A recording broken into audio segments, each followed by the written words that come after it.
Hey there, what's up, people? Just finished the other streamers watching the Stella O'Malley and Kelly J. Keen discussion. It wasn't really a debate. It was fairly mellow. There's a couple high tension points, but it didn't get that crazy. Um, Now this looked really interesting, so I'm gonna watch this video, which is Phil Illy, who's the person everyone's freaking out about, debating autogynephilia with someone named Rudy, who I'm not familiar with Benjamin Boyce moderating once again. Seems like a good choice for moderator generally. So, okay, let's watch it. See how it is. Well, I guess just for the sake of having a conversation, would you guys mind like introducing each other to each other or yourselves to each other, and then we'll figure out the vector of discourse. Right. Yeah. I guess I'll start. Rudy, I'm an autogynephilic male who wrote a book on autogynephilia and autoandrophilia, and I wore a blue dress at the gender conference, and it was against the unwritten rules, and now I'm in Twitter trouble. A blue? Wait, wasn't Monica Lewinsky's dress also like a blue dress? I need to look that up because that's funny. Wait, Monica Lewinsky dress. Am I crazy? No, I want the dress.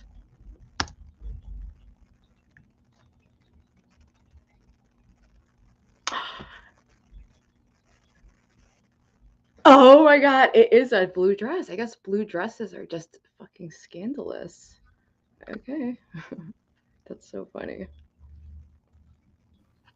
That Twitter jail, yeah, though, I don't know. it's a free speech platform still, somewhat.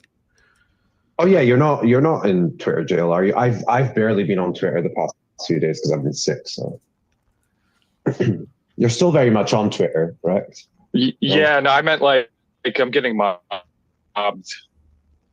Yeah, like where everyone's mad. I was one of those people. Yep, I was one of those people. I don't know if you saw. Did you see my tweet about you?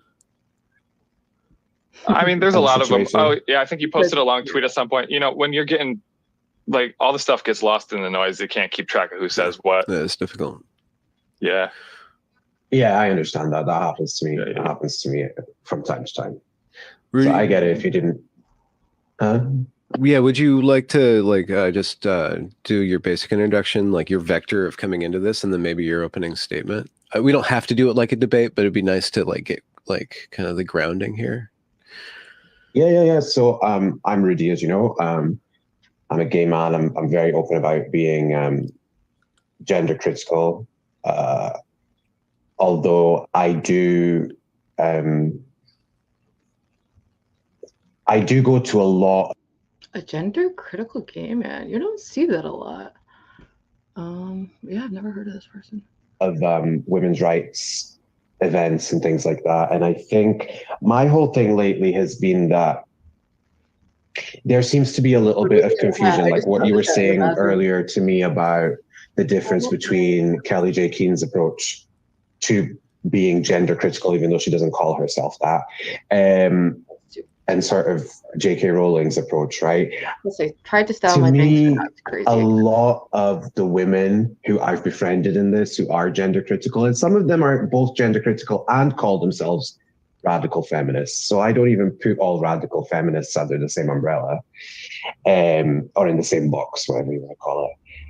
Don't have an issue with different kinds of gender expression, and men in dresses or women in men's clothes or whatever. That's not the issue for me, and that's not the issue for people that I've befriended in all this. Are we sure? It's very, very different from that. So I'm hoping to maybe clarify gay men who are coming from where I'm coming from, our position on this, and maybe perhaps the women's too. Not that I'm trying to speak for them, but I think I've grasped where a lot of them are coming from. Yeah. What's the basic, I guess, what's the line in the sand or the basic intention? Of my position? Yeah, the position. Yeah, to me, it's like being gender critical to me, it's one of the most important parts of that is the fact that I've always believed, even before TERF was a word, even before the current culture war, that yeah, men can wear pretty much whatever they like in public, and so can women. And because your attire doesn't make you a man or a woman, right? If a man wants to walk down the street in heels, I could not care less. My issue with this whole thing is that I felt like, and Phil's not the first person I've seen do this, but it's probably the one that's had the biggest reaction that I've seen online. My issue with Phil's approach was that you, and correct me if I'm wrong, were trying to make it seem like that's all you were being criticized for, is wearing stereotypically female garments, when you call yourself an autogynephile, which means you get turned on by this. And so imagine if me as a gay man... What do you... So every time you see a man, do you get turned on? Like every single time you see a man, are you like, wow, I'm turned on right now? Oh, we're going there. No, absolutely not. No, I'm just pointing out that like autogynephilia, like other sexual orientations, means it's a propensity for arousal to a certain type of stimuli. It doesn't mean it's happening all the time. And the outfit I wore is just part of my regular rotation I wear every day. I just put it on and I go eat breakfast and I start doing my work. I'm not really thinking like, wow, I'm in a dress. Wow, this is so cool. I don't really even think about it. I just prefer to wear it. It's not a sexual orientation, though. You're calling it a sexual orientation. Fetishes are not sexual orientations. Also, can I add some important context that Phil Illy has described himself? Yes, really. Has described himself as autistic. And people who are autistic are very sensitive to sensory issues and clothing, and can be very, very, very specific about what they wear, or just wear the same thing every day. And it appears as though this blue dress is his thing that he wears every day and makes him feel comfortable.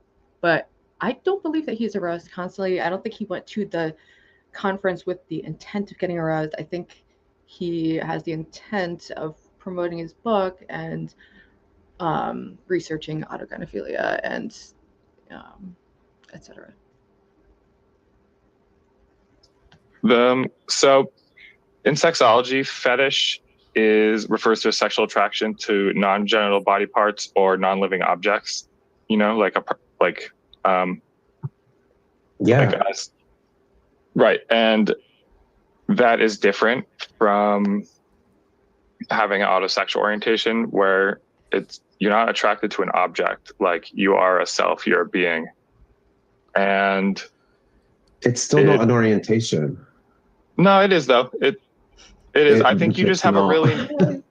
No, your definition is probably politically motivated rather than like the science of psychology of sexual orientation motivated. It's not politically motivated. My definition of what a sexual orientation is based on reality. There are 3 sexual orientations, right? Homosexual, heterosexual, and bisexual, and they refer to who you are attracted to. It has nothing to do with what gets you going based on what garments you wear. That's not a sexual orientation. It literally, but it's more than that. Orientates you towards others. More complicated than just right. Sexual orientation. Part of the usually externally. It's usually externally oriented, but sometimes for some reason there's an inborn predisposition for it to be internally oriented, and then it makes you want to become whatever it is that you're attracted to. Right. So here's my thing. So when you turn up to an event, right, full of women, or just anything, anywhere where there's a large group of women, right, and you are dressed up, the issue isn't so much that you're wearing a dress. I honestly don't care that you're wearing a dress. It's the fact that you're wearing it around the people who are the object of your fetish, while you've already admitted that this is your fetish. So I could only wear a dress in a man's... Also, it wasn't like a woman's space, a women's conference. It was like a broad conference with all kinds of people, men, women, trans, detrans. It wasn't... He's making it seem like you went to like some... Only environment, you're saying? I can only wear a dress if it's only men around. Is that what you're saying?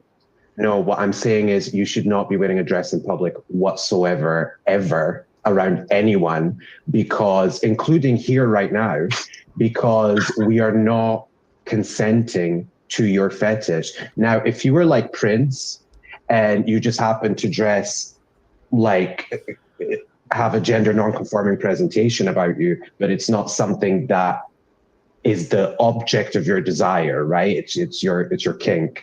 I wouldn't have an issue with that. But you've already said. How do you know? How do you know that Prince was not AGP? Lust, the volume. Well, he never said so. Yeah, the concept wasn't really around, and if he had heard about it, it's highly denigrated. So it's unlikely he would have talked about it. The concept's been around for decades. Was it the 60s or 70s or something? It's been in text 89 for a long time. Yeah.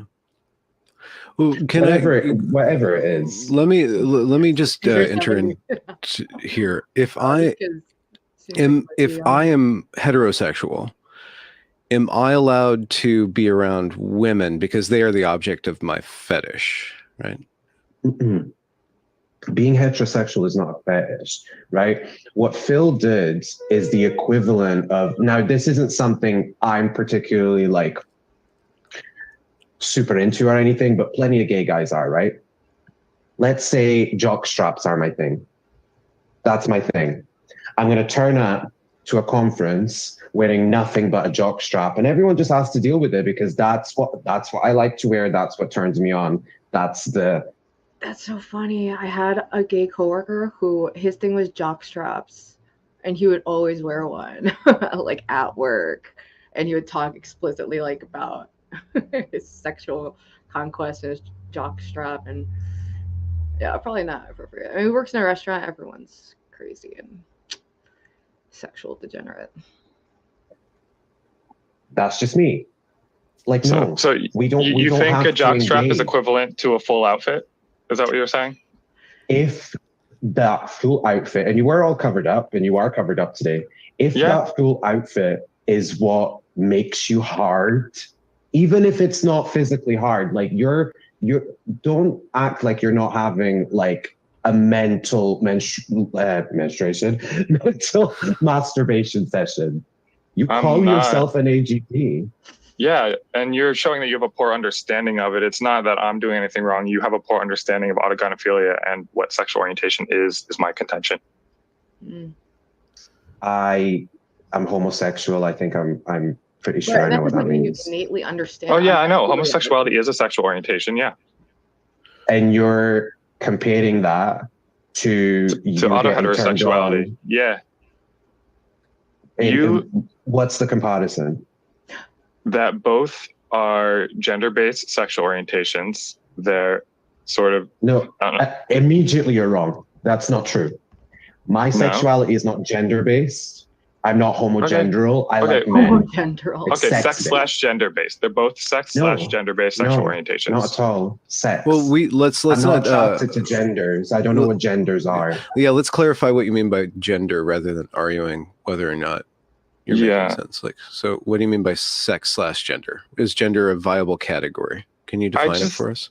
I think gender is just sexness. Like it's like traits associated with sex, but it's not sex itself. But they are the signifiers we pick up on with a lot of how orientation works. Like you could, see, like say, Benjamin, like if you saw a woman that was attractive and then later found out that she was a pre-op transsexual, but she had clothes on so you didn't know, then like it was the gender things that your brain was picking up on. So like, yeah, our brains pick up on. We would agree there. Yeah. They're sex stereotypes. Mm-hmm. The sex traits.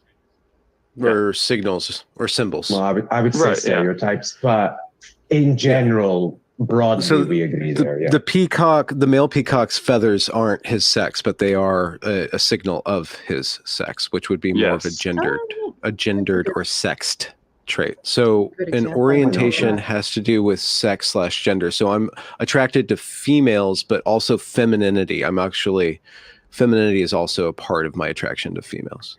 And therefore, like masculine female, I'm not really attracted to a masculine female. I'm attracted to a feminine female. So sex/gender. Does that make sense as a category of within the realm of sexual attraction or erotic attraction? Yeah, I almost agree with it.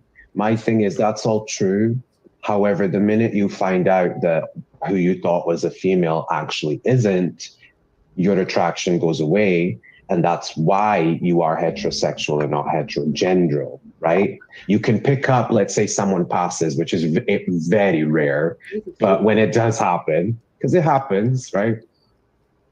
The minute you realize that you're not dealing with who you thought you were dealing with, it goes away. So sex trumps it 100-fold. Okay, That's but that doesn't mean that there's other things other than just genitals going on. Yeah, there are, but there are other things. But when Phil and people who believe in what Phil believes in make that comparison, like, oh, here's my orientation, which is purely based on, well, not purely, but mostly based on gender, and comparing that to someone whose orientation is purely based on sex, like there's no comparison. That's not what sexual orientation is. One thing that I would like to orientation have Phil expand on, like, so I whenever I've spoken with Phil or about this issue, there is a way of arguing that says that this is a fetish or this is a paraphilia or this is an orientation. So what I'm kind of picking up on is fetish is a very, very targeted, usually connected to an inanimate object, and then a sexual orientation is a much more broad form of sexual. Really? No. So I wonder why, because fetish it seems like a thought terminating cliche. It seems to make Phil, it associates Phil's dress with a perversion, and then it allows for the argument that we are in this moment participating in we're non-consensually participating in him getting off somehow, when we are.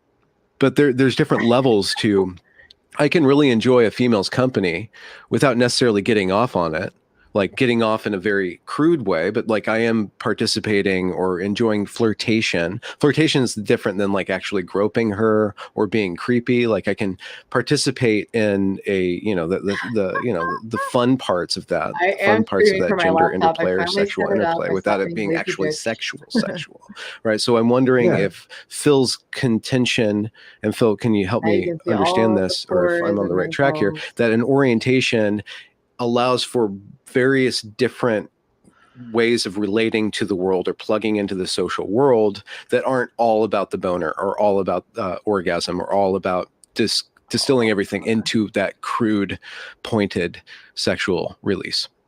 Yeah, sexual orientation has several dimensions. Like the most common one is gender/sex, whatever you want to call that one. And there's also age. There's also other ones like species or race, like people have race-based attractions, some people are attracted to other species. I'm not talking about like the ethics of like whether it's okay to act on these various things. I'm just simply saying that psychologically speaking, sexual orientation has these other dimensions to it.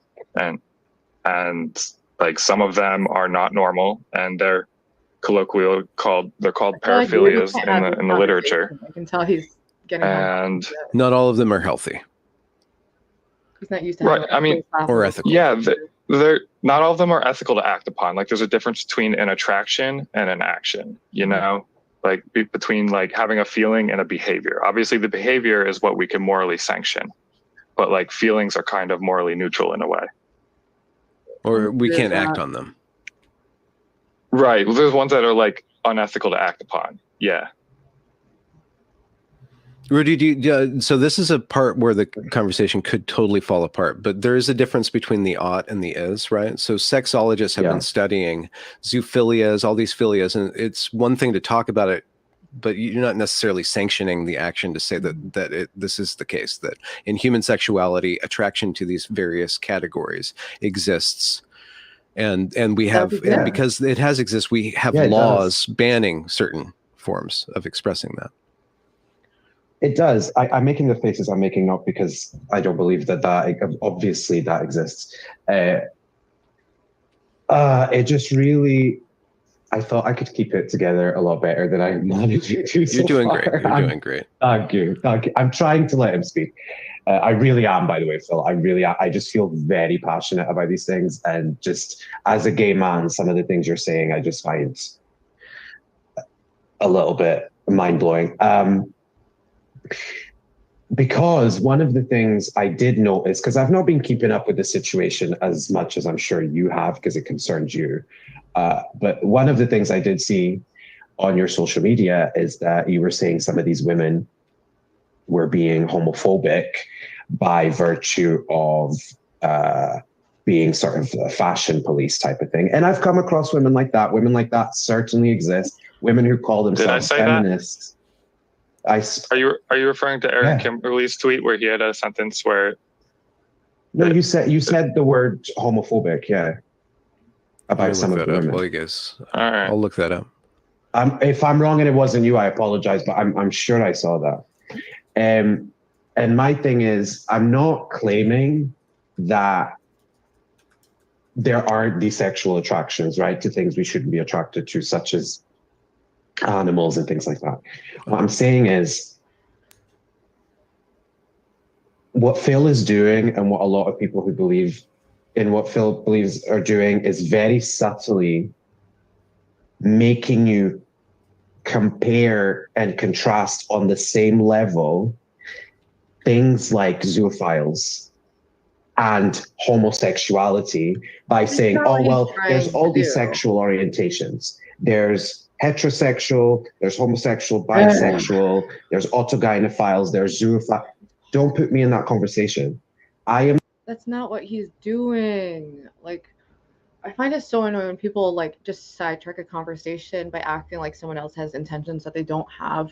Phil Illy is obviously not the type of person who's trying to equate homosexuality with zoophilia, but there is a valid comparison to orientation. Like that, it's an example of a different kind of orientation. There can be all kinds of orientations. It doesn't mean they're all exactly the same or function the same, but I would say an orientation is a word that could be used for Phil's experience and to even describe zoophilia, I think that could be described as an unfortunate orientation. I don't think that's to diminish homosexual people or anything like that. I just think I'm not in the conversation of people who have a perversion. Now, do I think your perversion is in the same category as people who like animals? No, right? However, those are perversions.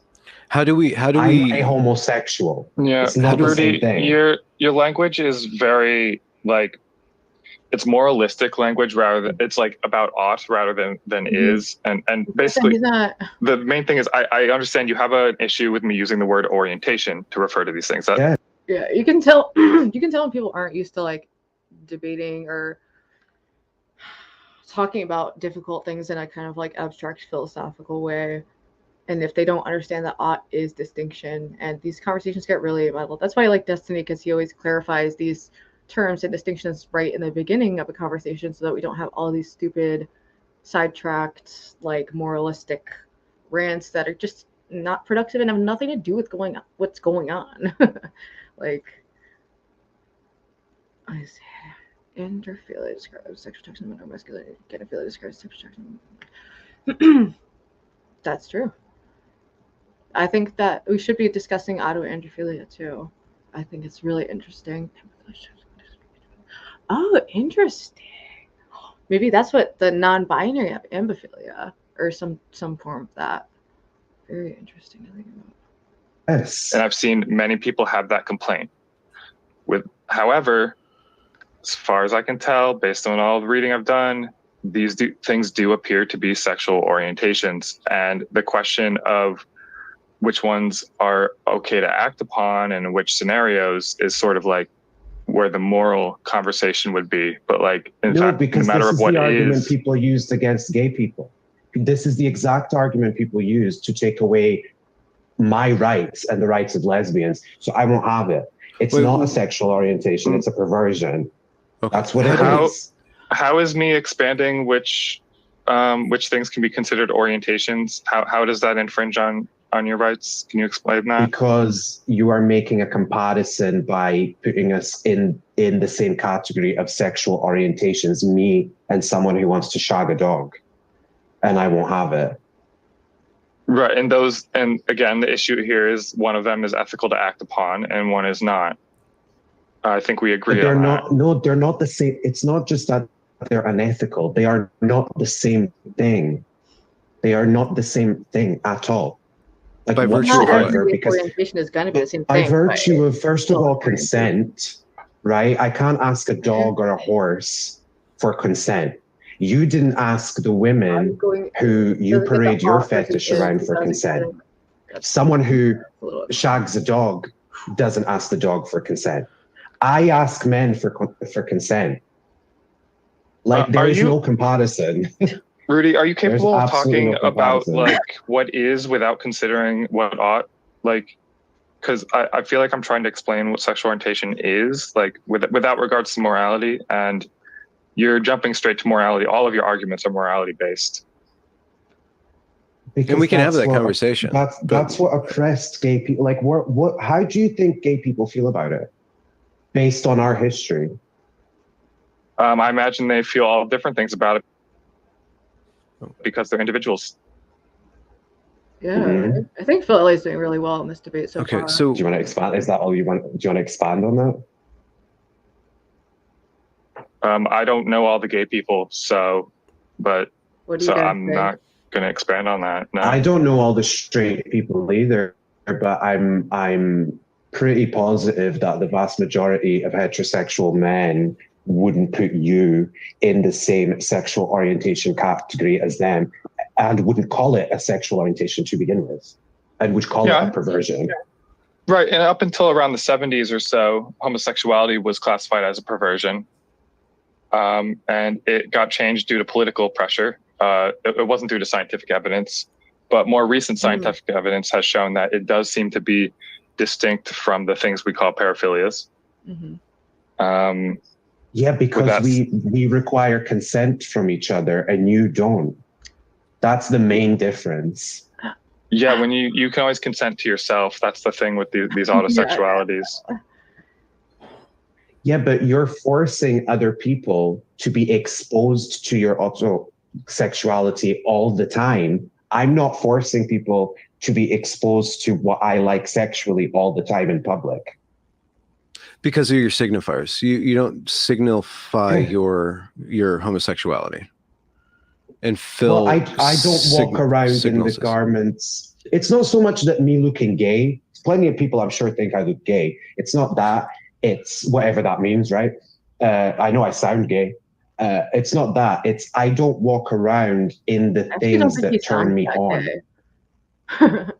That's what I mean. It's not about looking gay. It's about I don't walk around in fetish gear. Now, what he's wearing right now, I wouldn't consider fetish gear, but it's a fetish to him. So therefore, it is fetish gear. So, okay. So the fetish word here is like, I think it's impeding people's... Okay, let me go check this out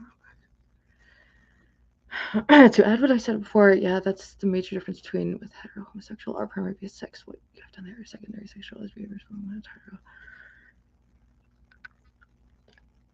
This is why I don't see a lot of these seriously most for researching and debates from radio watching all day. I know that's actually kind of, well, I've always kind of liked those. I used to love those kind of blood sports, kind of like super aggressive debates. I listen more to like conversations now. I'm more interested in just hearing people have good faith, honest conversations about complex topics. But I still enjoy the occasional kind of like dramatic debate, just because it is like pro wrestling or something. Ability to think in this discussion, just with the general Twitter mobbing over the past week. Don't insult my intelligence. If you want me to let you speak, don't insult my intelligence, please. He was talking about in general on Twitter. Yeah, and it is the case. I was saying, I was talking more broadly that people are using the word fetish and it's making them think that it's wearing a clothes like I'm just literally like rock hard 16 hours a day, and just like or like just constantly mentally aroused, when it's like it's really not like that in terms of like how it feels subjectively firsthand. And I don't think it's okay to like police how people want to dress as long as they're sufficiently covering up the right body parts to a sufficient degree. Like beyond that. Okay. Well, yeah, I don't like fashion police, but I guess we'll have to disagree about that. How do we police fashion? And then this is the big question, Phil, but it's none of my business. Like, what motivates you to dress the way you dress? What is the intention behind it? Because people are ascribing a sexual motivation to why you make the fashion choices that you do. And they're having an issue not with the fashion choice, but the intention, which I don't know how we are supposed to police people's intention. But because you've explicitly stated that you have this orientation that allows people, or that motivates people to tie one and two together and assume that you have a sexual motivation and an erotic, that this is an erotic experience for you to dress the way that you dress. And if that's the case, then how do we go about discerning who's dressing due to erotic intention and who isn't? Right. So I prefer to wear women's clothing. And the reason I know it's because of autogynephilia is because I read a bunch of like the research on it. It wasn't like, like many years ago, the first couple of times wearing women's clothes, like, yeah, it like could trigger arousal, but like that goes away pretty quick because there's only one of you. So there's like, after like the honeymoon period is over, so to speak, it tends to be more of like an emotional thing. And so like by this point, like I'm wearing women's clothes every day and I really just think nothing of it. And I just go about doing what I'm doing. And but why? Like why? If I may ask, because I feel better emotionally when I wear them compared to when I do not. What can you describe that state of emotional feeling better? Is it euphoria? Is it relaxation? Like what level of bliss or lack of anxiety or tension? For a second. It's at the point where it just feels normal. My brain is so bad. I just forgot what I was gonna say. Right. In the past, like I imagine, like if I was forced to wear men's clothes again, I would find it very uncomfortable. I know in the past when I had like an engineering job, like this is the thing. I feel like what Phil Illy is doing is he is being honest, disclosing things, trying to describe his reality as clearly as he can. I think he has that motivation, which I relate to, because that's how I feel when I'm talking about issues that I've had, is like, I'm just going to put this out there and describe my experience in all its darkness and everything, and its complexness or whatever. I don't think he's like trying to go to this conference to wear this dress to upset women to jerk off to later. I don't think that's what's happening. And no one. As soon as I would get home, I would like change out of my pants like pretty much as soon as I could. I didn't understand why at the time that it bothered me so much, but it just did. And it was uncomfortable to be wearing men's clothing, and so I stopped wearing them. Okay. So how does a certain way of dress facilitate an orientation rather than a fetish? Like, what's the difference here? If you are not necessarily attracted to yourself or attracted to the clothes themselves, but something about the clothes, the gendered clothes specifically, one attracts you with regard to the female or makes you feel okay, and or one that makes you feel not okay with the male, like a male typical dress. Like, how is this not a fetish? Because it does have to do with these inanimate objects. I'm trying to use the very specific. Yeah, well, because the inanimate objects are just means of symbolizing the femininity. They're not the direct attraction themselves. So you're not I'm not attracted attracted to the pantyhose or to- wearing the pantyhose, no, but they no, are a it's- signal or signifier of femininity. Yeah, they're a symbolic invocation of that inner femininity. Okay. And I think Rudy or the people that Rudy's like championing right now are saying that because it is a mode of dress, it doesn't just stop with you. Like you might be auto heterosexual or whatever. You might be attracted yourself as a woman, but because you're signaling that, it ripples. It has a cascade effect. So it's affecting people around you on one level or another, or it's at least sending a signal to other people. And that signal has been habituated through the last few years with AGP people acting horrendously and recording that online. So you're being associated with other much worse actors, but it's still the same signal that you're signaling, right? Yeah, the clothing might be signaling that to that particular subset of people that don't like AGPs, but my actual behavior was fine, like at the conference, for example. Like, yeah, there's plenty of people that said it made me uncomfortable to see a man in a dress, but after I talked to him, I got no creepy vibes and it was totally fine. That's what several people. So Rudy, I watched like so many streams on this because I just find it fascinating, and I think there's all these different like debates and conversations that like trail off from this event. That's why I find it particularly kind of interesting, and I'm reacting to all these videos. Ah, no, not the battery. Rudy, how do we discern the man in the dress who's okay to be wearing a dress and the man in a dress who's not okay to be wearing a dress? Like, how do we discern that? Like as strangers, like without being in somebody else's head, how do we know how to judge their behavior? Well, God, next time I come on your channel, I really need to start taking notes because there's so much there that I wanted to respond to, including things that I'm totally fine with, by the way. Not that Phil cares about. I don't run your life. You don't need my permission. But yeah, like I think especially the part where you said that you simply just feel more comfortable in those garments. I don't have an issue with that. I've never had an issue with that a day in my life. And I still don't. I used to wear makeup when I was in high school. Like, I don't care. Did it make you feel good or like what? I was... Well, no, I've always been very into like the 80s and people, it's so funny. A lot of hard leftists say to me sometimes like, oh, you've got the whole like look that TRAs go for with the mullet and the mustache and this. And it's like, I've been doing the 80s since I came to this earth, like just stop it. So yeah, I was just obsessed with like Pete Burns and people like that. So I used to do like crazy 80s makeup. I wasn't really trying to look like a woman. It was more like a 80s gender bending thing. But how did it make you feel like to express yourself in that way? It just made me feel creative. Reality as we see it. You know, I was a really creative kid. I'm still a creative person. So no, I don't. But in saying that, I did know other gay boys when I was a teenager who were much more effeminate than I am. And they did do their makeup in a very female kind of way.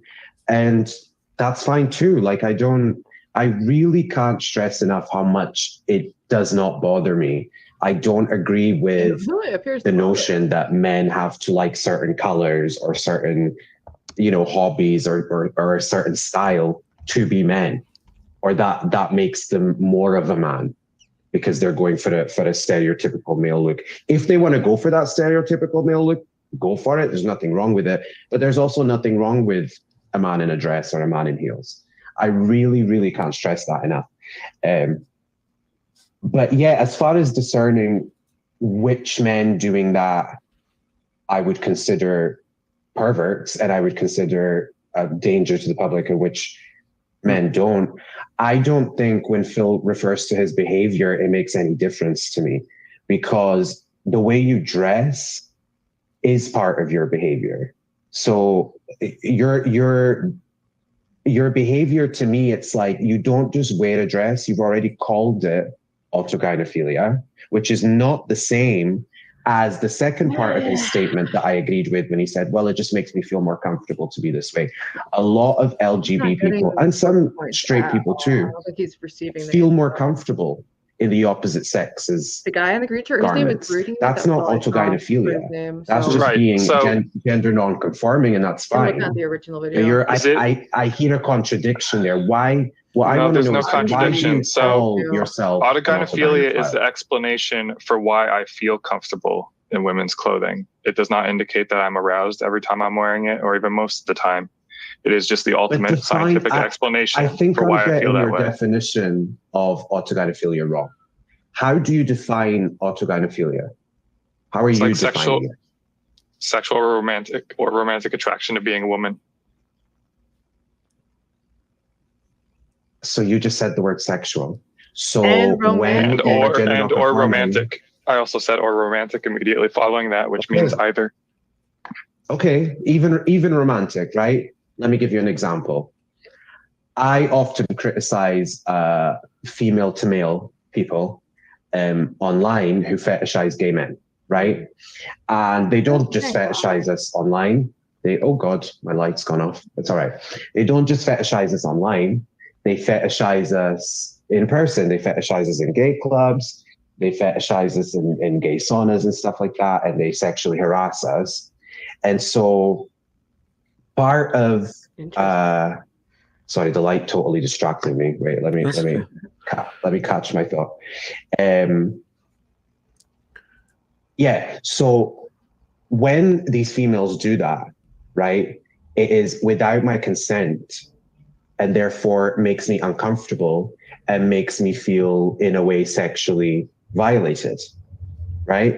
So when you're saying that you have this sexual and or romantic feeling about the way you dress, when you're around a woman, she has every right to then feel uncomfortable because you embodying what she is biologically is what gets you going, even if it's just romantically. She didn't ask for that.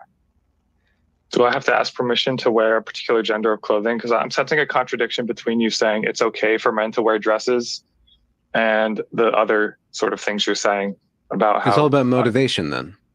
Yeah, it's about like their psychological motivation. It's about intention. The differentiator here. It's about intention. Your intention is to feel either sexually or romantically attracted to yourself as a woman, which then a woman has every right to feel uncomfortable and violated in her space around her. Absolutely, she does. It wasn't a woman's space. Because I feel uncomfortable when male to female people do that and call themselves gay men. It's the exact same thing. Like, I didn't consent to this behavior. And it is behavior. The behavior is the issue, right? Well, once we go down the line of everybody has to ask everybody else's consent for certain behaviors, then eventually we're going to get to a place where we're going to enable a hardline fundamentalist minority to dictate what everybody else wears and does, and just like the classification of whatever is in the bucket of perversion, like the people. Society decided what was in the bucket of perversion. We're saying this is what's perverse. So we have these natural instincts, but nature isn't good. We're going to put certain things in this bucket and we're going to call it perverted, right? And certain things, and that's a discussion and that's a negotiation of what we're going to put in this bucket of perversion. Because perversion is not a scientific concept. That's a moral design. It's about consent, Benjamin. Well, okay. So if consent is what allows us, that's what makes it a perversion for me. Yeah. Okay. Yeah. Consent. So if I was, let's say, I don't like this term, but let's say if I was homophobic, right? And I said, I don't give you consent to have sex with men. I'm going to revoke your consent because I don't consent to you having that relationship.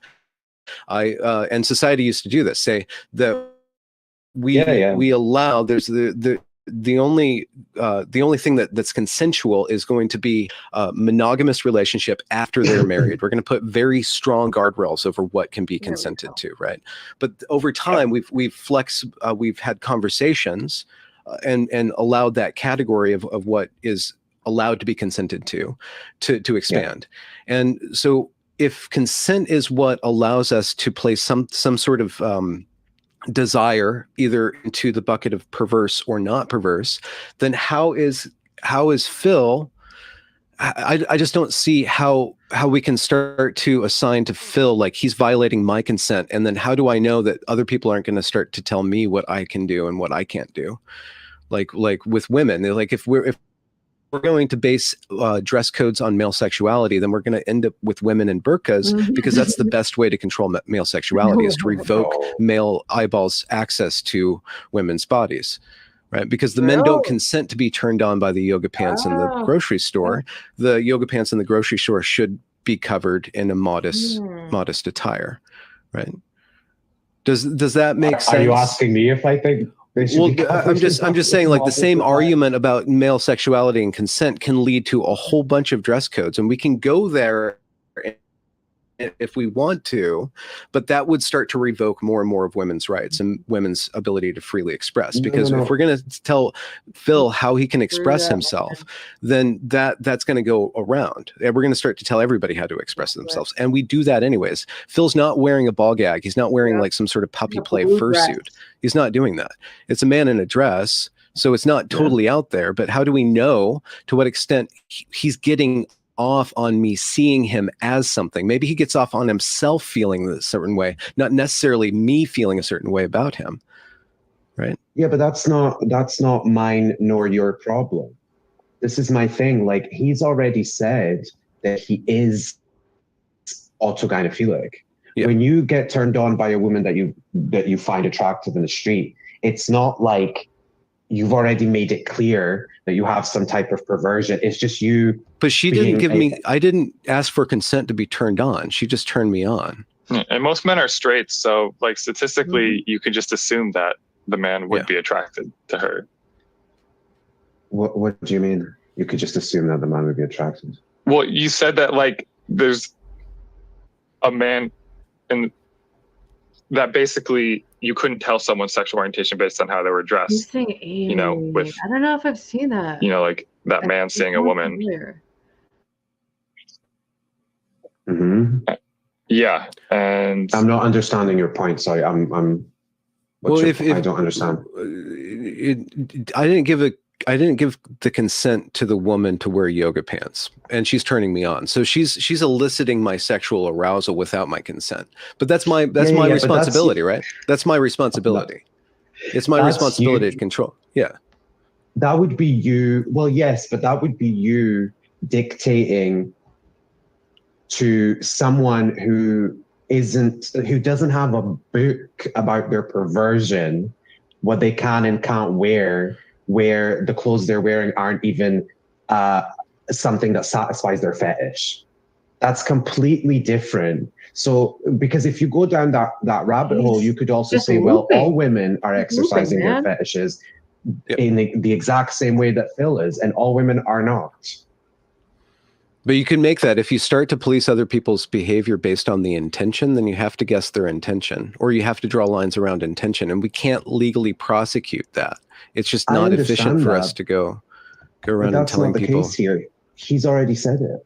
He has a book about it. Yeah, like, because I'm not making this up.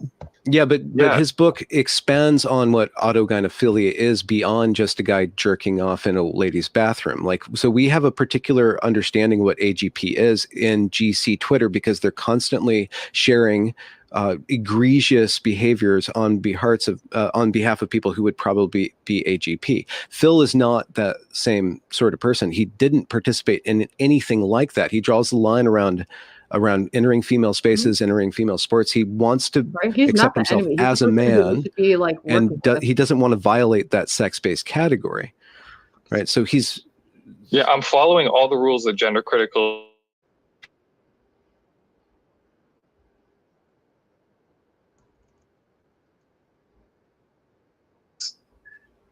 that you can or like ask other people to use your pronouns. Basically, if you don't infringe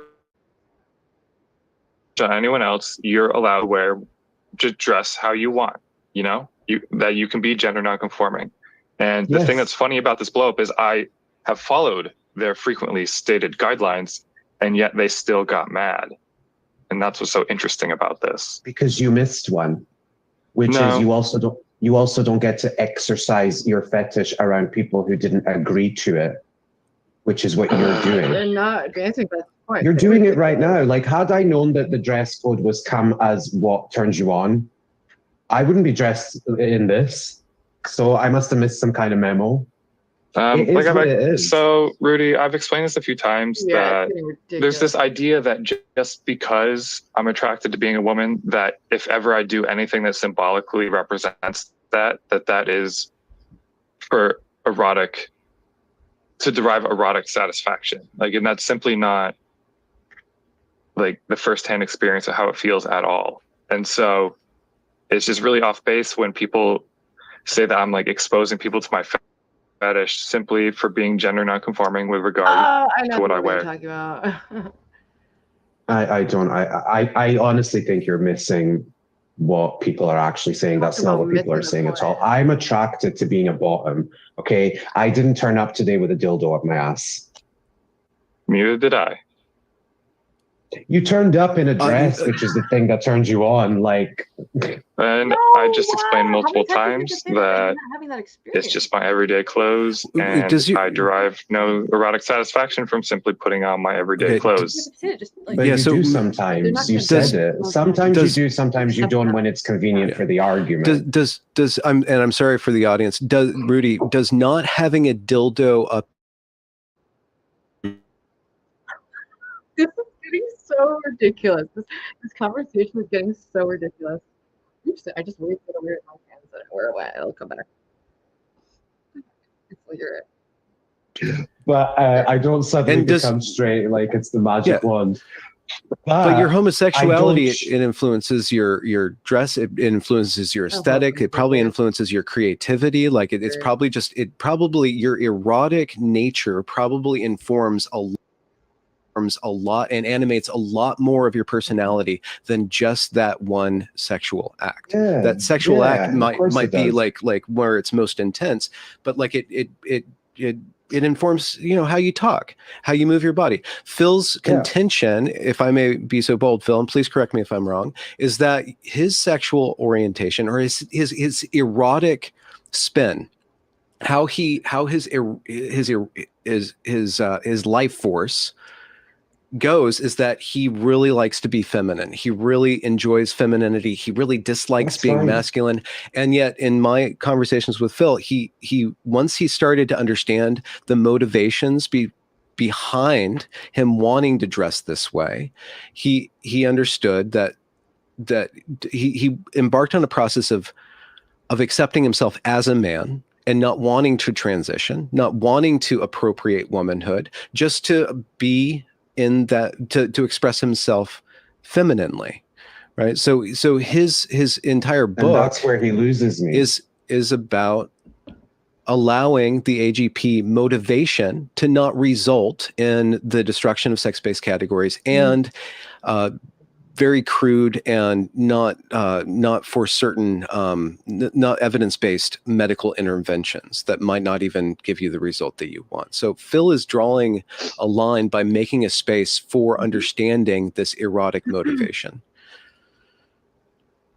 But there you go again. You just said it, erotic. This is my thing. I agree with Phil on a lot of the things you just said. My problem is the minute Phil realized that his reason for feeling more comfortable in feminine attire is because he's an autogynephile. Whether that's romantically, whether that's sexually, or both, sometimes one, sometimes the other is really irrelevant to me because, again, consent is my number one issue here. Women don't consent to you feeling those romantic feelings about them in your fetish gear. But the minute he realized that his motivation for that... How the fuck are you supposed to manage the women don't consent to you having romantic feeling? Like, how... this line of reasoning, where does it go? Where we're managing the attractions inside other people's heads and how that dictates what they're wearing. Like, yes, we use that to a degree with like extreme fetish wear, but he's wearing a blue dress. It's not that crazy at all. It's not showing off anything. It's outfit he wears every single day in his day-to-day life. I think it would be helpful to advance the conversation if you did mention his autism, because that's very common in autistic people to have a specific outfit that they like to wear. And I think that's part of what's going on with Phil. And he said that his autogynephilia is connected That to was autogynephilia. autism. To me, should be the minute that any person of sound mind should say, oh, wow, it's autogynephilia. It's a fetish for me. I shouldn't be wearing this around people. Do your fetish at home. Practice your fetish in private with other consenting adults, or you as the consenting adult. So very simple. Rudy, Benjamin was just trying to point out that our sexual orientations have a broader impact on ourselves, our identity, and our expression in life that go far beyond eroticism. Mm-hmm. And again, you just constrained it down to simple eroticism when like our orientations are much broader than that. They have very large impact on like what we care about and how we choose to live our lives. And there's a bunch of actions people take in everyday life that is ultimately motivated by sexuality. And they're not even aware of this. And like advertisers know this. So many ads are just trying to like plug into people's underlying psychosexual motivations, but they're not necessarily erotic. Yeah, but I think the extent to which that happens has been highly exaggerated by the gender cult of today, the TRAs, because yes, being gay does impact other aspects of myself and other aspects of my life besides what I like in the bedroom. That's true. However, being gay is not my identity. I am not the gay. I am the Rudy. So it's not an all-encompassing thing. Like I'm still also a man, and I'm still also Portuguese, and I'm still also a million other things. Like we get, once we focus on that one aspect of someone, we get into the whole identity politics conversation, just like how BLM activists, all they want their identity to be is Black. There's nothing else to you. You're not American. You're not Christian. You're not Muslim. You're just Black. You're Black 24/7. Well, there's more to you than that, and there's more to me than my erotic fixation, which is why I don't dress in what turns me on all the time around people. Do you dress in a way that would be attractive to men?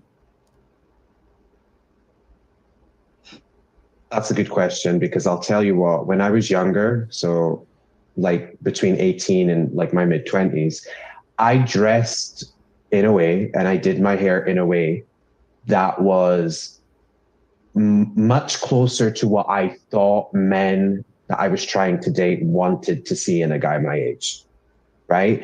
And I think straight people in their own way can relate to that. You're supposed to grow out of that. You're supposed to become confident in yourself as you grow older, that you stop trying to do that as you gain confidence in who you are as a person. So I would say, no, I dress in what makes me comfortable, what makes me feel attractive. If someone else finds it attractive, fantastic. If they don't, oh well. Okay, sounds like I feel similarly about how I dress. I like to dress. So, yeah. So I think one fine point, and maybe people can't wrap their head around this, Phil, is that you're wearing a dress, which is a social signal, but that social signal is constrained to yourself. So it's not like you're trying to get, well, to what extent women are being influenced by your behavior is to what extent are you trying to get attention from them or from other people? How to what extent are you involving other people in your in your sexual orientation? I'm not dressing to try to get other people to look at me. I don't really care if they do or what their opinion is about my outfit. I dress because I like it. and he's allowed Yeah, to but I do the same, end but the it's not story. the thing that arouses me, and it is for you. No, Even if it's Rudy, not 100% I've explained of the multiple times time. in this You conversation. haven't. Yes, I have. That these are just my everyday Thank you, clothes. Yeah. And I put them on and I don't really think about them again, which is part of why this dust up at Gen Spec is so funny, is because I was not thinking about my clothes or whether people were seeing me in the clothes. I did not care. I was there to meet people and Look, talk I'm not to even them. trying to be funny, but it was very evident that you weren't thinking about your clothes. That's just that outfit's just one of my regular rotation every week. I don't like to put a lot of thought into what I wear, and well, I guess that's the other tell, conversation. honey. Well, okay, so yeah, that's the other level of once we back away from the sexuality conversation, then we get into the fashion conversation. And I think that they're so parallel because fashion's all about signals. So what Rudy's pointing out, and maybe perhaps rudely, is that that was a play on word, right?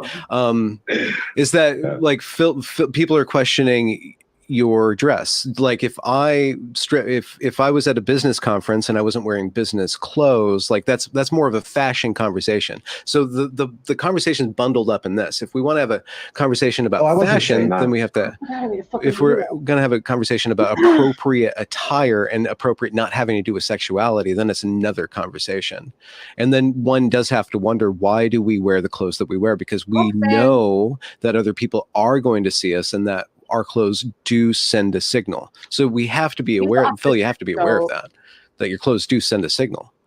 Right. Yeah, like they can see that I'm a transvestite. Like I live in Portland where no one cares because there's worse problems here than whether a man wears a dress.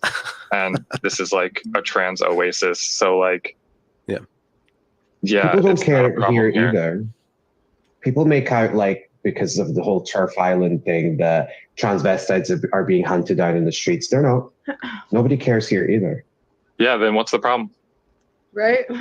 The problem, first of all, I was just being funny earlier. I wasn't trying to say that like you weren't dressed in attire that was formal enough or anything like that. If you've had that conversation with people on Twitter, that's not my conversation. I don't think you need to be in business attire to go to a conference, to be honest. I mean, yeah, sure, like don't turn up in a bikini or like trunks or something, but yeah. I was just making a joke because I thought it was a terrible outfit, and I do. Is the video too loud? And I'm sorry, but again, we're talking about gay men more than just more than just my sex life being affected by me being gay. Yeah, this is one of the things. Like, your outfit was horrific. So there's that. I don't understand. Like, it just was, man. Like, you're wearing like, what's it called? Is this an Americanism? Like cleats or whatever? Like football shoes and like a blue velvet. Like, this is what even was that? Wait, gay eye for the AGP guy all of a sudden. For the AGP guy. It just was terrible. And the AGP guy's indifferent to the gay eye. I don't care. That's fine. You don't have to care. I was just trying to be funny because it's true. It was. Well, beyond that personal, like I just don't see how we enforce dress codes. If that's what you want, but that's not what you want. How do we impose codes on intention? How do we know why people wear what they wear? You wrote a book about it. Yeah, and what does your book say about why autogynephiles do what they do, Phil? Like that. I mean, the clothing is to symbolize, like, to tap into that feminine side that they're attached to and that they like being in touch with. So it's not necessarily there's an erotic component to that, but there's also a psychological or romantic component to it. Yeah, like an attachment component. Like you get attached to it and used to it, and then if you say wear women's clothes every day and then go to stop doing that, you'll feel really uncomfortable. Well, like, forget my humor about it, right? Forget me making fun of your fashion, because you're welcome to make fun of mine too, right? We're all adults here. I don't care. If your whole thing is like to be in touch with your feminine side and all that, like, do you think women, I don't know a single woman that would have worn that outfit. You're sitting here today, It's again, not that no crazy offense, of an you look like an outfit. extra It's in The a Fifth blue Element. dress. That's not the way women Thank you dress. for the compliment. So, Well, I mean, like, there were a lot of in people with touch a with lot of what funky side? clothing there. I mean, Laura Becker's very, very I funky, have funky you know? clothing. Yeah. Yeah, I but the wear funny funky thing is, clothing all the time. like the picture that Yeah, kicked this yeah. off, like Laura's outfit at that particular moment had like lots of bright colors, lots of different clashing patterns and everything. It was quite funky, so to speak, and people weren't getting mad at her. Well, and there I was didn't like also her a outfit either. there was a I have nothing transsexual in the against her. I background didn't like too. her outfit either. A fully post-op transsexual was in the background too. Just Right. being a female who used the men's bathrooms. Yeah. No, I think she used her own private room bathroom. No, I saw her in there. She snuck in. Oh, really? Okay. Well, not snuck in, but walked in. And Oh, I yeah. say Yeah, she's very, very convincing as a female.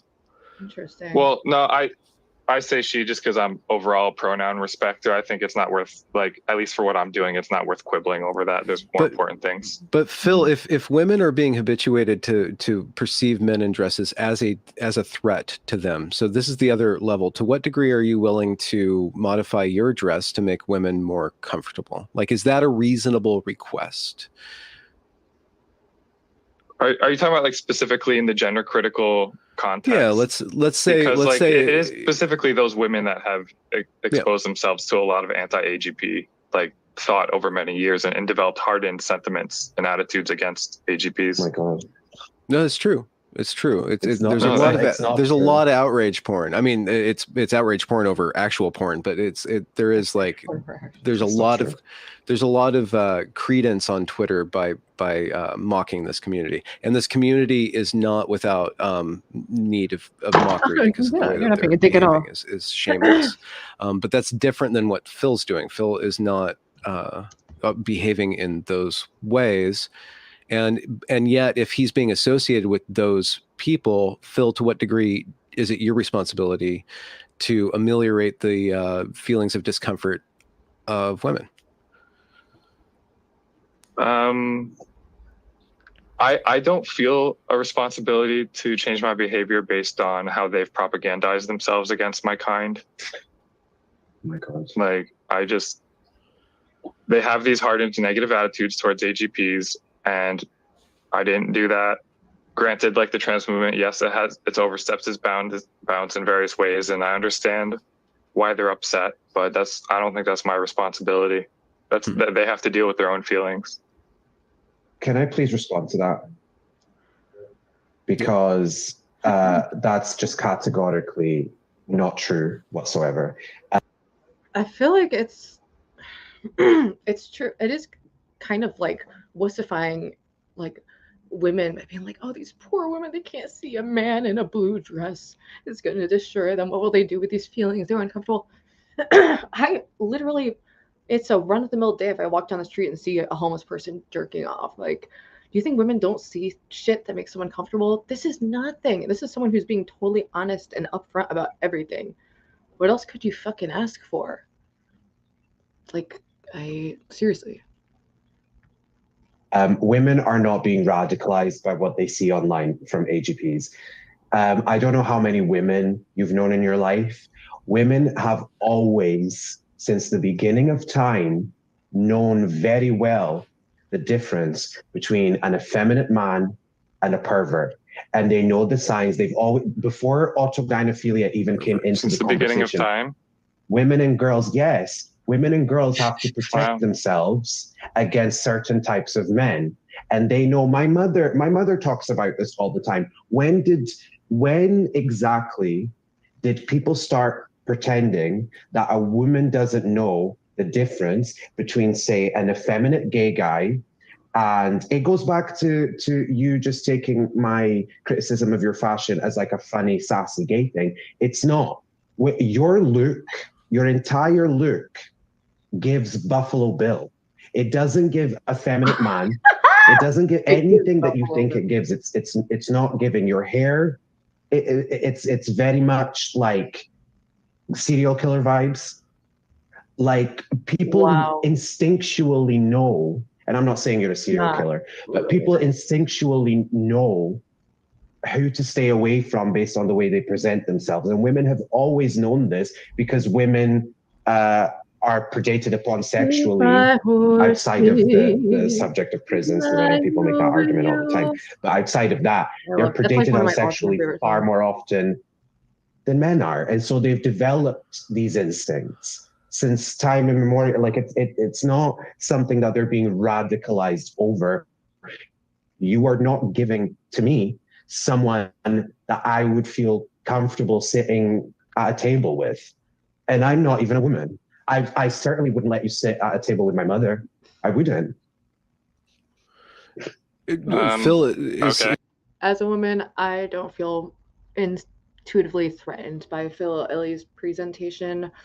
I find it, I would think, oh, what's up with that person? Like, they're probably a little bit different. Is there like a link between predatory behavior and AGP? Like just numbers speaking, are there other like propensities for, I don't know, narcissistic personality disorder, sadism, other stuff? Is there other stuff mixed in your research? Not for everyone. I think that in general, if someone has an uncommon sexuality, you know, in the literature they're called paraphilias. If someone has one, they're more likely to have other ones. And as far as I can tell, I haven't seen direct studies on this. It does seem that such populations have a higher rate of mental health disorders. Mm-hmm. And that makes sense, you know, because if one thing went off track in development, you know, other things might have too. But I think someone being AGP doesn't mean that they're necessarily have one of the harmful forms of other sexuality or even have any other uncommon forms of sexuality. True. You don't need another one. Over you. The one you've got is bad enough. How does his desire to be a female like, at all? I just have a weird kind of heterosexuality. Like, why is it so bad? Let's pause this real quick. Goodbye, horses. I'm flying over you.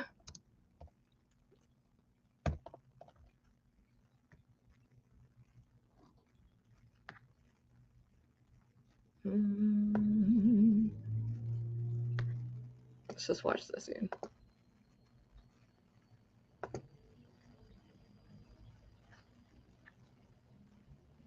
Hell yeah.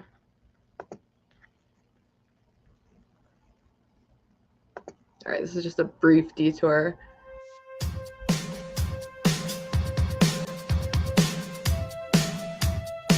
Oh, I fucking love this song. Thank you.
I see my hopes and dreams are lying on the ground. I see the sky just begin to fall. You see, all things pass into the night. And I see, hold on, I must be wrong. I must disagree. Oh no, sir. I must say it wrong. Won't you listen to me?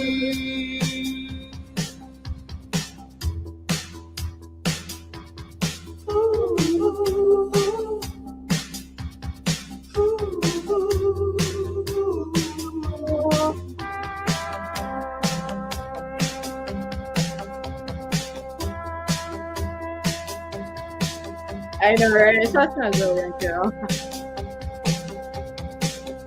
Oh, puppy. Oh, Barbie dog. I'm flying over you. Goodbye, horses. I'm flying over you. Goodbye, horses. I'm flying over you. Goodbye, horses. I'm flying over you. He was a multi on there. Goodbye, horses. I'm flying over you. Goodbye, horses. I'm flying over you. Goodbye, horses. I'm flying over you. Goodbye, horses. I'm flying, flying, flying over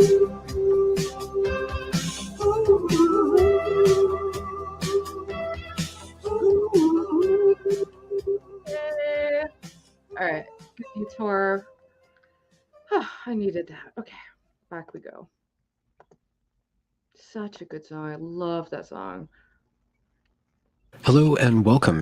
I was like, Like what? I was around people. Do your fetish at home. Do your. We live in a society, to quote some. That comic doesn't mean book. we need to normalize the really extreme stuff, though, like zoophilia and like, come on. Okay, well, how about a type of heterosexuality that is pointed in a different direction? How about that? Not when that direction makes the vast majority of the opposite sex uncomfortable and feel It doesn't. violated. No. It Yes, it doesn't. does.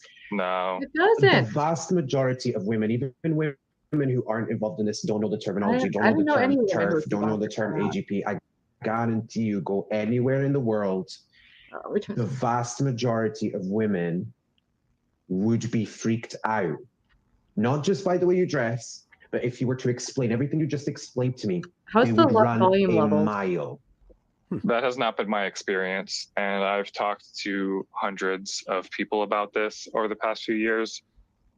And it's really Okay. not as big of an issue as you're making it out to be. I guess if Phil, if you were exposed to that reaction on behalf of women, and not online but in person, let's just put it into the real world for this sake of, would you modify your behavior if you saw that you were constantly turning women off, making women feel scared? Yeah, that would feel really uncomfortable. Would Like, that feel obviously, more that would uncomfortable be than wearing aversive. male clothing? And would you modify your behavior, like you said? I mean, it depends how often that happened and how intense the severity was. Right. So one is not enough. Thank you. Yep. Well, no, I mean, but we Well, can't one is gauge not it by enough, online. no. Yeah. Yeah, that's a problem. That's a problem. Well, I've been around women who really have problems just with men because of the way that men trigger them in one way or another. It's not my responsibility. I mean, I can take notice of that. It's my responsibility to take notice of how somebody feels in my presence and then modify my behavior, but I can't control a woman's emotions if she just blanketly sees a man and starts panicking. But Yeah, but that's only happened that's a few someone who times. has an issue with an entire sex. That's not someone who has an issue with a particular person's behavior.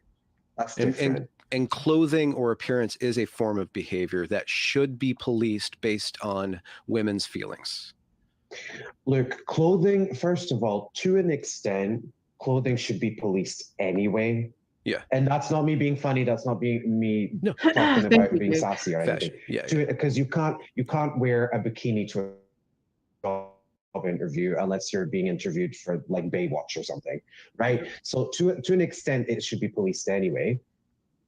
But it's not about, oh, we all need to call up every woman we know before we get dressed. It's about this specific man has written a book where he refers to himself as an autogynephile. And he explains it in detail. Yeah, and he explained it today. And an autogynephile is someone who does have a sexual arousal reaction, whether you are actually hard or not is irrelevant, to embodying a woman, right? That's not the same as any man under the sun. So is it? So there are some males who have a sexual propensity to be sexually aroused by the idea or fantasy of being with a woman. Is it okay for these men to be around women? By the idea of being with a woman? Yeah. There's some men that are sexually attracted to women. Is it okay for those men to be around those women?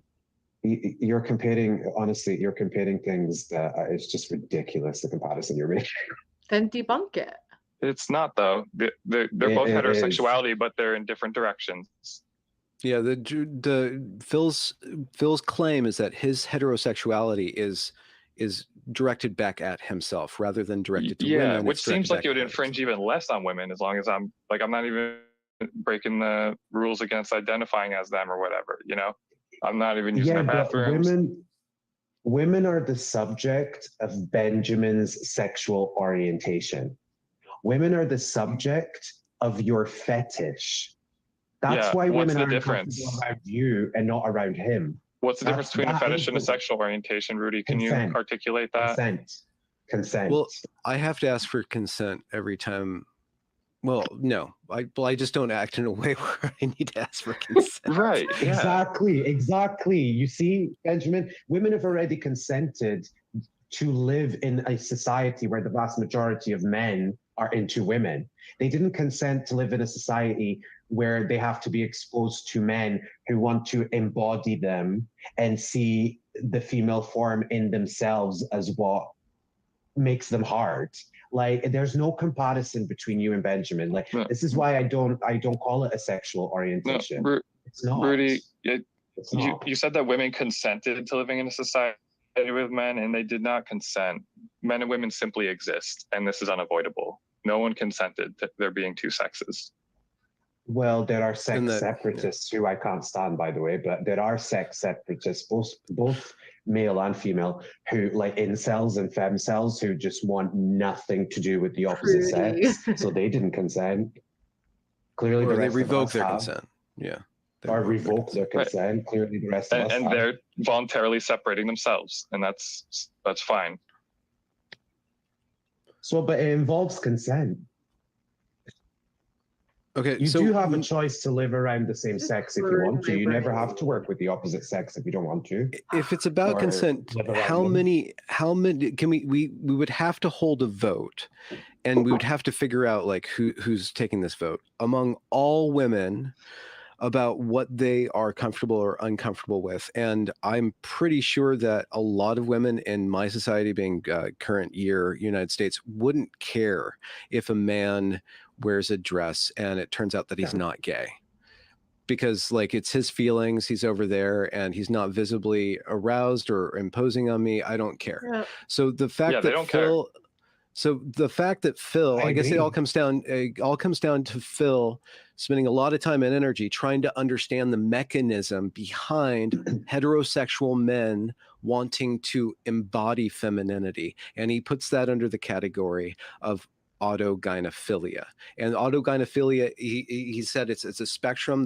You can have a certain amount or it can completely dominate you. And if it goes hardwired, then you end up with all of these AGPs that we see masturbating in women's blockers, the Leah Thomas types who get pleasure out of dominating women and violating their spaces. That's a form of AGP, but that's different in intensity to the man who likes to dress up every once in a while, like wear makeup. I don't know what you called them, those heterosexual men who dress up in your country, right? So Phil is just saying that there's this there's this sliding scale of how intense this desire is, but it's all kind of autogynephilia. There's something for certain heterosexual men where they want to, they take pleasure or comfort even in appropriating womanhood, or in attiring themselves, or engaging with femininity on a attire level. Well, yeah, on the level of attire. But it's not. Here lies the problem. That Phil is making this assumption that all or most straight men who want to do this at any level have some level of AGP about them, and that's just simply not true. Or even the notion that they want to embody or appropriate womanhood, because I know camp men. I know men that do panto dames every Christmas, and they love it, and they love walking around in heels. Yeah, why do they like it? Great in Rudy, it. Why do you think they like it? Again, you're not going to agree with the word pervert, but you're basically saying that every straight man who does that is essentially on your level of perversion, and there's not even a level of perversion to begin with. They're not embodying womanhood. They're laughing at themselves. I'm sure you've never seen a British panto. When men do this, plenty of them enjoy it. They love walking in heels. They walk better in heels than a lot of women I know. But they're very aware of the fact that they're laughing at themselves. They go on stage and they do this whole joke about, like, they're not seriously like turned on by it and making people uncomfortable with it. It's a completely different thing. Well, that's assuming that drag is ruined nowadays. Phil has drag is full of AGPs now. Again, that raises the question: if Phil has if his so-called sexual orientation, let's just use that word right now, is at all to do with violating social norms or imposing his fetish on women, when it's not. It doesn't seem to me that Phil is concerned at all about women's reaction to him. His orientation or his desire to express himself is about himself. Mm-hmm. It stops and ends with his self. It stops and ends with his manner. So it doesn't. Okay. Do it at home. Don't do it around my mother. Don't do it around my niece. Okay. So again, but you're all right with gay men dressing in women's clothing. I'm all right with straight and gay and bi men dressed in women's clothing, so long as it's not the subject of their fetish. Yes. Right. So it's okay as long as they don't know that they have autogynephilia as a motivator, right? But you just assume people are perverts. You're so unable to imagine that people are. I'm not assuming that, Rudy. I'm assuming because you're very obsessed with your own perversion. You can't get your mind out of that mindset. No, I know, it's literally, it's like a sketch. Well, I think that the word perversion is where we can't bridge the conversation. Like, Rudy, if you perceive it as a perversion and Phil doesn't perceive it as a perversion, then I don't see how we can make any sort of mutual understanding. It sounds like that word, that's the word where we can't figure out mutual understanding.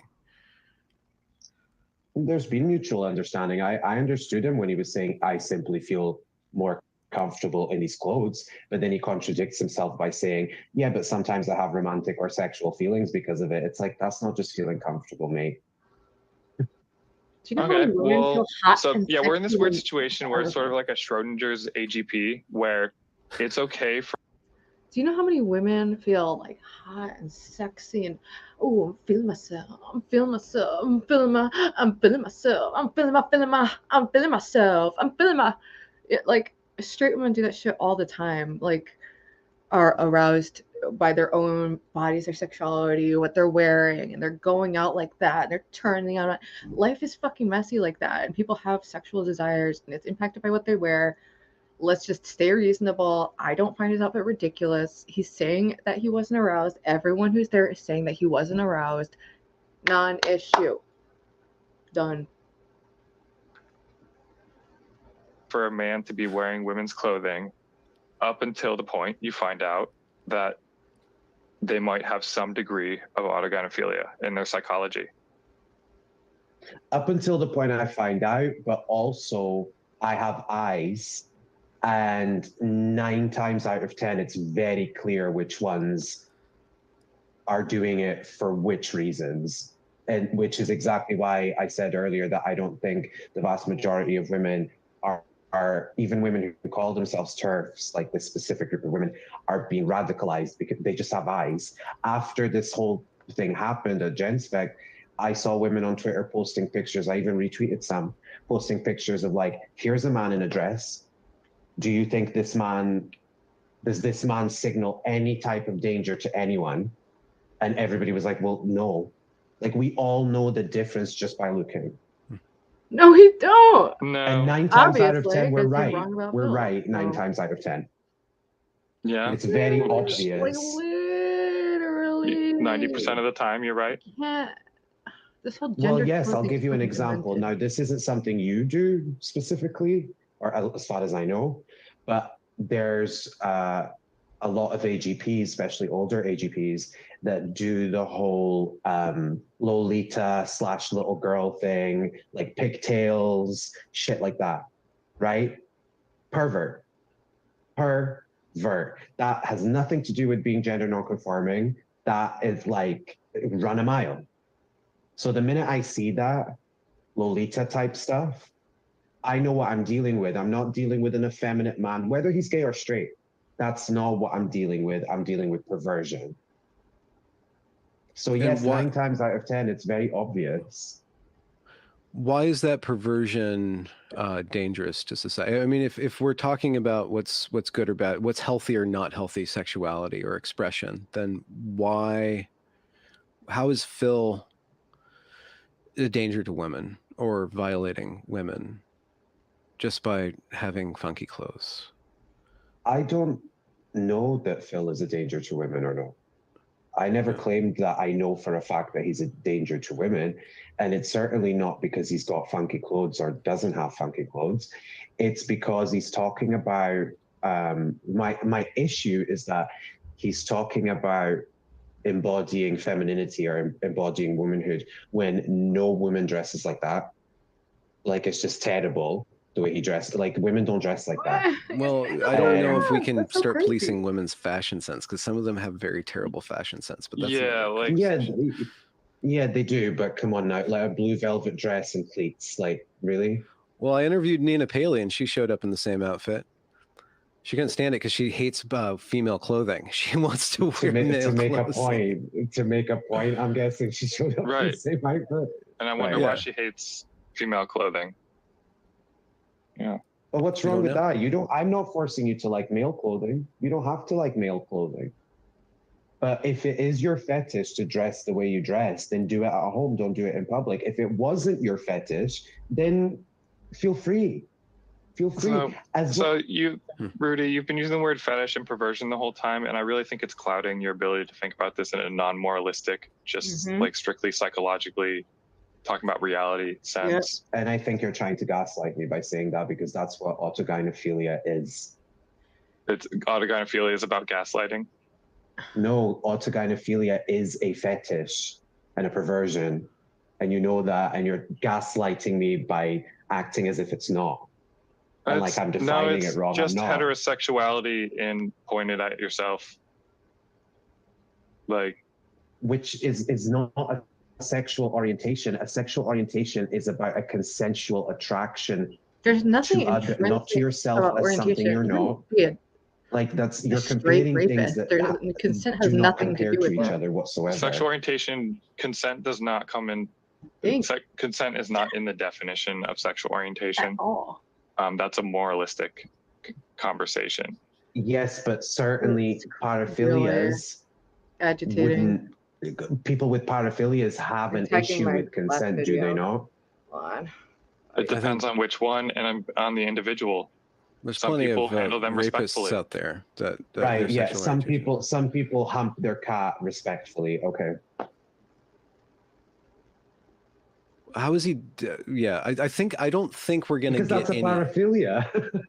I don't think That's we're why gonna I get said it. anywhere further. Literally. I do clearly see. Well, I mean, I understand Phil's position. I understand Rudy's position, but I understand that you guys. I keep Well, thinking I he's saying understand Rudy Ruby, like that I'm a you're part of making a this right now. moralistic set of claims about what's proper and improper to do with one's sexual expression. And it Yeah, has to do with intent and consent. yeah. I don't see how Phil needs to or can possibly ask for consent for dressing Right? the way that he dresses or writing the books that he writes. I don't Literally. see how we can enforce that or why we would want to. I can probably understand an can't. argument. I understand an argument of somebody at a conference. Let's say if somebody approached Phil and said, "This is really making me uncomfortable.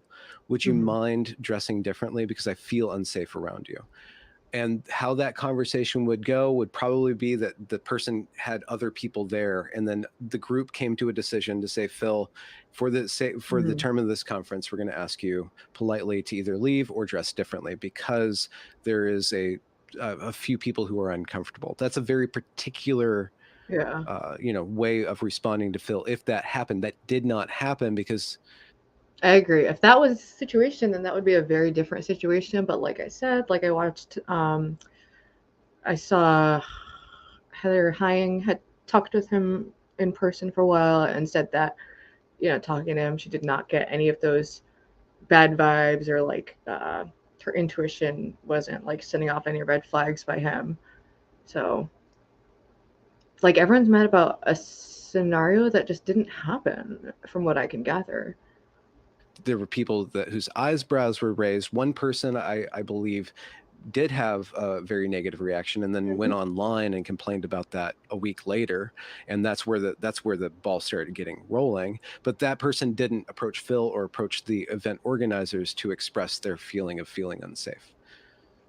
So that's And one also way it's to a deal gender with this. conference about transgenderism. So like And there were a lot like, of there were a number of transsexuals, some of which completely passed, and so Fucking autocorrect is so always like, wrong. that's like I don't see how we can come to an understanding about how to regulate other people's sexual motivations, intent, and consent. We probably can't police it.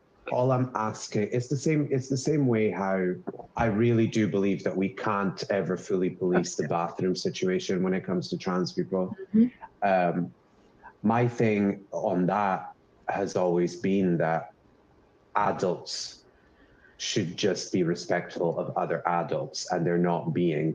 So when say a trans woman goes into a female bathroom, I don't care if you pass or not. You should know better. Same for trans men, trans women, it doesn't matter.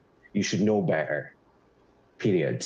And no, we can't police that, but will I forevermore be irritated that people are such narcissists that they can't respect that about the vast majority of the population? Yes. So I don't think we can police what Phil wears and where he wears it, or even why he wears it. We can't police it, right? And I'm not asking for that. That's a futile thing to ask for.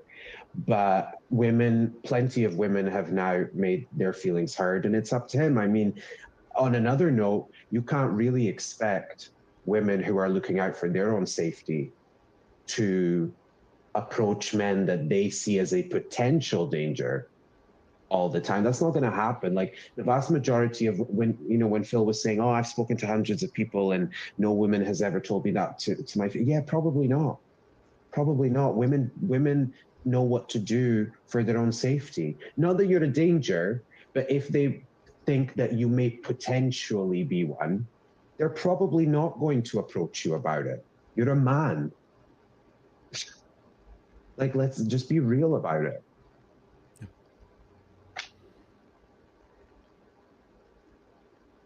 Phil, do you have any closing remarks? That I'm going to keep wearing women's clothing because it's fine. And it's not as if a majority of women hate it, or at least not where I live. No one cares. I've talked to people of plenty of ages, races, whatever, they don't really care. And if there's a few women that do care in a way that it bothers them, they can, deal with their feelings. But I'm not willing to infringe on women's ability to wear pants or other men's garments, nor will I infringe on males' ability to wear female attire. Preach it, brother. I think freedom of dress is important, and it is impossible to police, except in terms of you got to cover up your genitals and such. But this idea that males can wear dresses only as long as they have no degree of autogynephilia in their psychology, I think is preposterous. Yeah. And I'm going to keep dressing this way, and it's fine. Is there any in this moment? Is there any opportunity or anything that you want to say about this help fucking fried my brain. better understand what So AGP redundant, is? Like, is there a major misunderstanding of AGP that you'd like to attempt to clarify? The biggest one is just when people are using words like fetish and perversion, it makes it seem like either a strictly erotic phenomenon or something that harms other people. Whereas it's just heterosexuality, and a different form of heterosexuality. And since it involves yourself, there are plenty of ways to act on it that are ethical and do not infringe on other people's freedoms. Which goes down to the social contract, I guess, that we all have to be adults and to allow people to have freedom of expression within some form of boundaries. We can police those, but we have to police those boundaries. There's appropriate attire, inappropriate attire. But I think since the 70s or the 60s, we've allowed for gender nonconformity to be expressed. And we just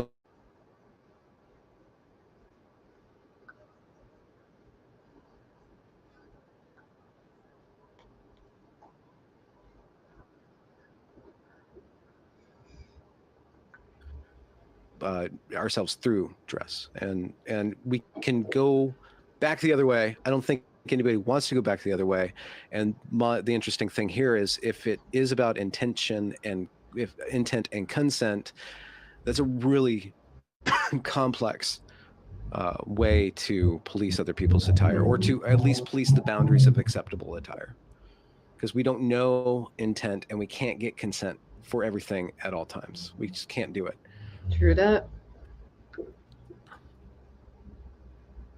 I don't want to police it. Like I said, I want people to have common sense, and I want people to live their lives as freely as they can while respecting others. And I don't feel like Bill's statement there embodied that whatsoever. It was very much petulant child. I will do what I want. If women are uncomfortable with it, I was drinking poor tea. So that says it all for me. I think you don't recognize your own misogyny, and I think you don't recognize your own homophobia, and I think you're gaslighting. Where's the homophobia? Women and gay men and straight men that are gender non-conforming in order for your fetish to be normalized, and I will always fight that.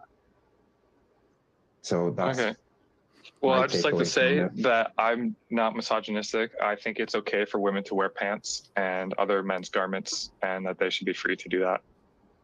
Yeah, but you don't think women should have the freedom to express themselves in a way to protect themselves and their safety and their own interests? Should it infringe on your right to wear something that arouses you around them? So therefore, I didn't say that they couldn't express themselves, Rudy. At no point did I say that.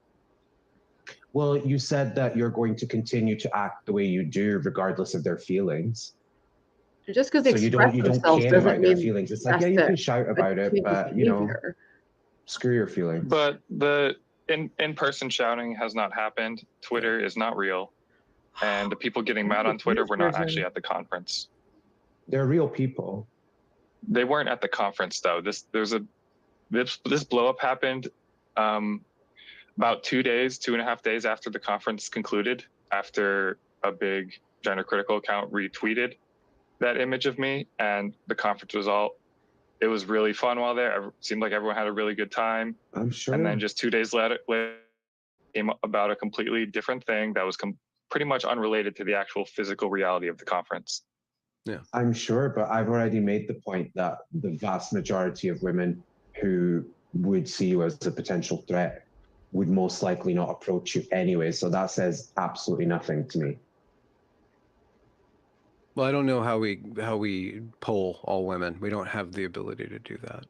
But Yes, Phil, yes, we don't. I'm sure that Phil is aware of his environment enough to know when he's making people upset or uncomfortable. And in Portland, it's not that big of a deal. So where he is and his time and his place, he's not getting enough feedback to make it uncomfortable for him. And maybe it is the case that most people don't care. And having lived in Portland myself for a Especially decade, in Portland. it's really Oh not that my big of a God. deal. There's women with beards that are like, whoa, you're a woman with a beard. But like, okay, well, she's a woman with a beard. Okay. Yeah. Like there's that initial thing, like, okay, but whatever. Yeah, it's not a big Exactly. deal here either. All I'm saying is if you inform someone that, by the way, that man's doing that because he's an autogynephile. Oh, what's that? And then you define an autogynephile. I guarantee it's a problem then. That's all I'm saying. It's not a problem here either. I mean, no offense, but the UK has always been quite ahead of the US on these kinds of things. I'm just saying, it's true. Okay, well, I've explained autogynephilia to many women in real life, and they have not expressed revulsion after I explain it to them. And granted, that might be that I'm in Portland and it's very politically progressive here. I imagine if I went to a sort of like Mothers of Liberty event, maybe that would not go over as well. But at least in the milieu I exist in, it's fine, and the women really don't care. What is Mothers for Liberty? What is that? It's a political organization that's attempting to restrain, queer theory programming in schools. Yeah. Capital Q, right, capital okay. T, technical term. Yeah. Oh no, you used it in a way that I'm not finding offensive. See, that's the difference. Little bunny foo-foo. Well, guys, I appreciate you both for the candor, and there were some exchanges of blows, but I think that overall this is an insightful conversation. It helps. Oh my God. Ouch. Wow. I'm sorry. I don't know what this person just wasn't equipped to have. They could not remove themselves from the is distinction, and they just got hung up and were repeating themselves and like over and over and over and over for hours. So I feel drained. It's interesting, always an interesting conversation, but I just feel like Rudy wasn't equipped to have like just to talk about what is reality, what do people experience, then we go to the like you have to do those separately. When you mix it all together, we're just talking in circles, and it gets fucking ridiculous. So I can't take it anymore, and I'm gonna go sign off. So thanks for watching, everyone. Does anyone have any questions, comments before I sign off? Or if anyone wants to hop on now that I have StreamYard. Definitely want to do more streaming and stuff now that I have a laptop. So I'm streaming on my phone, but it's not great quality. One of the most recorded members. Are you serious? Oh my gosh, I'm gonna have to look into that. One of the Moms for Liberty members is a registered sex offender. I have to be careful with this registered sex offender because it's like you can get that for peeing in public, or you really gotta look at the details. La la la, goodbye horses. Bye. All right, I'm gonna sign off. Ciao, Bellas.